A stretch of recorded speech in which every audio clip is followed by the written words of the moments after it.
समस्या मांडणे. त्यातली जी समस्या घेतलेली आहे ती कोणती घेतलेली आहे? हवा प्रदूषण. म्हणजे प्रदूषण ही मोठी भास संकल्पना आहे, त्यातली छोटी करून आपण घेतली. त्यानंतर पुढे बघा, तर्कापाठी युक्तिवाद. समस्येच्या कारणाचा शोध घेणे हे कशामध्ये येतं? तर्कापाठी युक्तिवादामध्ये. का समस्या घडलेली आहे, कशा कोणत्या कारणामुळे घडलेली आहे. आता प्रदूषणाचं सांगा मला. हवा प्रदूषण आपण जर घटक घेतला तर ती समस्या का निर्माण होते? बोला पटपट बोला. अगदी छान छान. कारखान्याची वाढती वाहतूक. बघा मी लिहिलंय, वाहनांचा वापर करणे, औद्योगिकरण आहे, त्यानंतर आहे फटाक्यांचा धूर. या सगळ्या कारणांमुळे काय होतं? प्रदूषण वाढतं. त्यानंतर बघा कोणते कोणते घटक आहेत ते तुम्हाला आता 3 घटक झाले. Identification of a problem, clarify the question, त्यानंतर लॉजिक ऑफ आर्ग्युमेंट. म्हणजे काय? का घटना घडलेली आहे, ती घटना का घडली. पुढचे आपण पॉईंट बघूया. आता बघा, पुरावा किंवा जास्तीची माहिती गोळा करणे. आपण काय करतोय, पुस्तकामध्ये जी माहिती आहे ती विद्यार्थ्यांसमोर काय करतोय? सादर करतो. पण लेटेस्ट जी माहिती आहे ती विद्यार्थ्यांसमोर सादर करतो. उदाहरणार्थ तुम्ही आता नेटवर गेला तर प्रदूषणासंदर्भात सध्या काय स्थिती आहे ह्या संदर्भातली माहिती तुम्हाला मिळणार आहे. मग ती भारतातली असते ते महाराष्ट्रातली असते ती मिळणार आहे, ती तुम्ही विद्यार्थ्यांसमोर सादर करणं गरजेचं आहे. त्यानंतर काय आहे? उदाहरण बघा, इथं काय टाकले? आपल्या शहरातील वाहनांची संख्या किती आहे, वर्दळीचे रस्ते कोणते आहेत, कारखान्यांची माहिती काढली. वर्दळीचे रस्ते तर मुलांना तर एकूण आपल्या शहरामध्ये किंवा आपल्या गावामध्ये कोणते वर्दळीचे रस्ते आहेत, कोणत्या प्रकारची वाहने जातात, अशी छोटी मोठी माहिती विद्यार्थ्यांकडून आपण काढून घेऊ शकतो. त्यानंतर बघा, कल्पनांचे एकत्रीकरण करणे. कल्पनांचे एकत्रीकरण म्हणजे काय? तर अपेक्षित जे उत्तर असतं त्या उत्तराला अनुसरून कोणकोणत्या कल्पना विद्यार्थ्यांकडून येतात हे आपण काय करायचं आहे त्या ठिकाणी शोधून पाहायचं आहे. त्यामध्ये काय करायचं आहे? संदर्भ पुरावे. नुसतीच कल्पना नको आहे तर त्या संदर्भात खरोखर ती माहिती प्रत्यक्षात आणता येईल का, ह्या संदर्भात काय करायचं आहे? विद्यार्थ्यांकडून माहिती काढून घ्यायची आहे. त्याला काय म्हटलेलं आहे? संदर्भ पुरावे असं म्हटलेलं आहे. उदाहरणार्थ, प्रदूषण रोखण्यासाठी एखादा कायदा केला असेल तर त्या कायद्याची माहिती तुम्ही काय करायची आहे? मुलांना द्यायची आहे किंवा त्यांना काढायला लावली तरी चालतं, शोधून आणायला लावली तरी चालेल. अशा पद्धतीनं काय करू शकता? एखादा वाहन नियमनाचा एखादा कायदा असेल तो मुलांना तुम्ही काय करू शकता? सांगू शकता. त्यानंतर समस्या निराकरण. विविध जे उपाय आहेत ते उपाय विद्यार्थी काय करतात? 4 ते 5 उपाय तुम्हाला सांगतात. त्यातला जास्तीत जास्त कोणता उपयोगी पडेल आणि ज्याच्यावरती आपण काम करून प्रदूषण रोखू शकतो हा विद्यार्थ्यांकडून काय करायचं? आपल्याला चर्चात्मक पद्धतीने काढून घ्यायचा आहे आणि तो उपाय काय करायचा आहे? त्या मुलांनी काढल्यामुळं जास्तीत जास्त तो काय होणार आहे? लागू होणार आहे.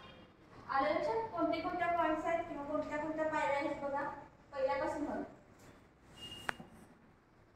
पहिली कोणती आहे? बरोबर, समस्या ओळख. त्यानंतर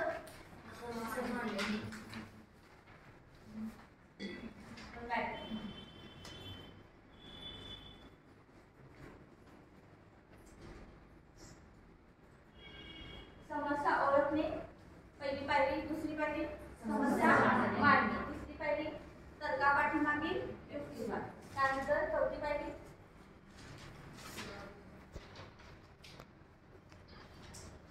पुरावा किंवा जास्तीची माहिती गोळा करणे. त्यानंतर आहे कल्पनांचे एकत्रीकरण. त्यानंतर संदर्भ पुरावे आणि समस्या. ह्यातल्या थोड्या पायऱ्या ह्या काय होतात? समस्या निराकरण किंवा क्रिटिकल थिंकिंग स्किल आहे त्याच्या ज्या पायऱ्या आहेत त्यांच्याशी काय होतात? रिलेट होतात. कंपोनंट घटक आणि पायऱ्या ह्या काय वेगळ्या नाहीत, त्याच्याशी काय होतात? थोड्याशा रिलेट होतात.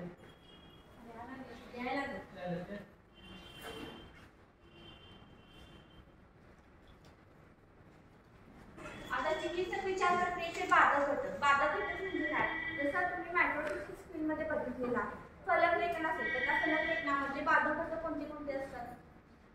बाधक घटक म्हणजे काय? म्हणजे विद्यार्थ्यांनी करून हा सांगा. हा तेच बरं ठीक आहे. आणखी कर्कश आवाज करून बरं ठीक आहे. 2 भाग पाडणे, त्याच्यामध्ये एका बाजूला आपण अभ्यास काढतो आणि एका बाजूला त्या ठिकाणी कंटेंट असेल. त्यानंतर आणखी अक्षराचा आकार टाईप हा कसा असावा? मध्यम आकार, मुलांना दिसावा अशा पद्धतीने. हे सगळे काय आहेत? बाधक घटक. म्हणजे तुमच्या मायक्रो लेसन मध्ये काय येतात? हे करू नये, टिप्पे अक्षर काढू नये, शुद्ध लेखनाची चुका करू नये, हे जे करू नये ना त्याला बाधक घटक म्हणतात. त्या पद्धतीने चिकित्सक विचार प्रक्रियेमध्ये कोणते बाधक घटक येतात?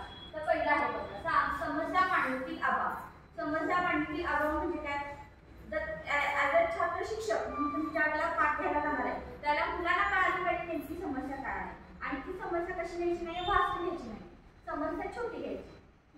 आता ही समस्या कुठे मिळणार तुम्हाला, तर ज्या तुम्ही काय करताय मायक्रो टीचिंगला वगैरे कंटेंटच घेताय आणि कंटेंटवरती आधारित तुम्ही लेसन नोट काढताय. तर हे आता जे मी लेसन नोट सगळे काढलेले आहेत किंवा मी जे डेमो घेणार आहे ते कंटेंटवरचे नाही आहेत. तर कंटेंटच्या खाली जो उपक्रम असतो, स्वाध्याय असतो, प्रश्न असतात, त्या प्रश्नांवरती आधारित जर तुम्ही काय केला त्या ठिकाणी लेसन नोट काढला तर ती 5 मिनिटांमध्ये तुम्हाला बसवायची. तर तिथं तुम्हाला ते मिळणार आहे सगळं. जी समस्या असणार आहे ती खाली मिळणार आहे, वरती मिळणार नाही. आशय कशी होतं ना त्यात मिळणार नाही. उपक्रम, स्वाध्याय आणि जे विविध प्रश्न आहेत त्यामध्ये तुम्हाला ते मिळणार. आता पुढे बघा, पुरावे सादरीकरणातील आधार. मी मगाशी म्हटलं की तुम्ही काय ऍक्सेस माहिती मुलांना दिली पाहिजे. आता मिळते आपल्याला, तुम्ही काय करू शकता, नेटवरनं काढू शकता, मोबाईलमध्ये दाखवू शकता, प्रिंट काढू शकता, ही माहिती आपल्याला मिळते. काही वेळेला आपल्याला काय आरोग्य विषयक असेल तर एखाद्या ठिकाणी आपण काय करू शकतो, आरोग्य प्राथमिक आरोग्य केंद्र आहे तिथून माहिती काढून घेऊ शकतो. बँक असेल तर बँकेतून खाते, पावत्या, पासबुक हे आपल्या घरी अवेलेबल असतं. ते सगळं आपण घेऊन काय करायचं, विद्यार्थ्यांना दाखवू शकतो. त्यानंतर प्रत्यक्ष निष्कर्षापर्यंत पोहोचणे. ज्या वेळेला मुलं काय करतात त्या ठिकाणी उत्तर सांगतायत की मॅडम हे करूया, असं हे असं व्हायला पाहिजे, असं करायला पाहिजे, त्यातलं प्रत्यक्षात उपयोगी पडणारा कोणता निष्कर्ष आहे किंवा कोणता त्या समस्येचा उपाय आहे, त्या उपायापर्यंत आपण जाणं गरजेचं आहे. तो विद्यार्थ्यांना सांगणं गरजेचं आहे. ह्या कुठेतरी गोष्टी काय होतात, राहतात.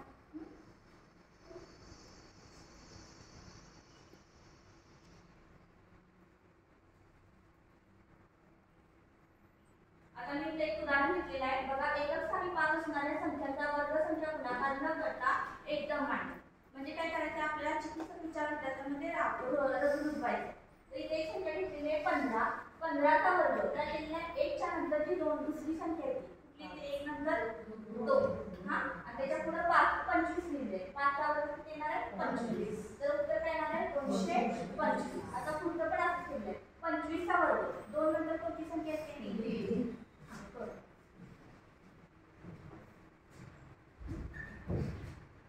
2 नंतर काय येणार आहे, 3 येणार आहे. आणि नंतर 5चा वर्ग काय येणार आहे, 15. किती उत्तर येणार आहे, 625. प्रत्यक्ष आपण काय करतो त्या ठिकाणी पाठांतर करत राहतो, त्यापेक्षा काय करायचं आहे, शॉर्ट किंवा टेक्निकली एखादी गोष्ट उदाहरण आपण विद्यार्थ्यांना सांगू शकतो. म्हणजे कसं आलं की सांगायला पाहिजे, डायरेक्ट उत्तर सांगायचं नाही. कशा पद्धतीने कोणती युक्ती वापरली हे त्यांना सांगलं जातं. पुढचं करा, 65चा वर्ग. 65चा वर्ग करायचा, 65चा वर्ग 4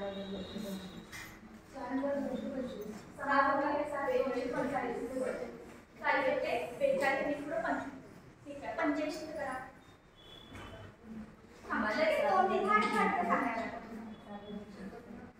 हे लिहून ठेवा कुठेतरी, तासाच्या वेळेस तुम्हाला उपयोग पडेल ना. जे चांगलं आहे ते लिहून.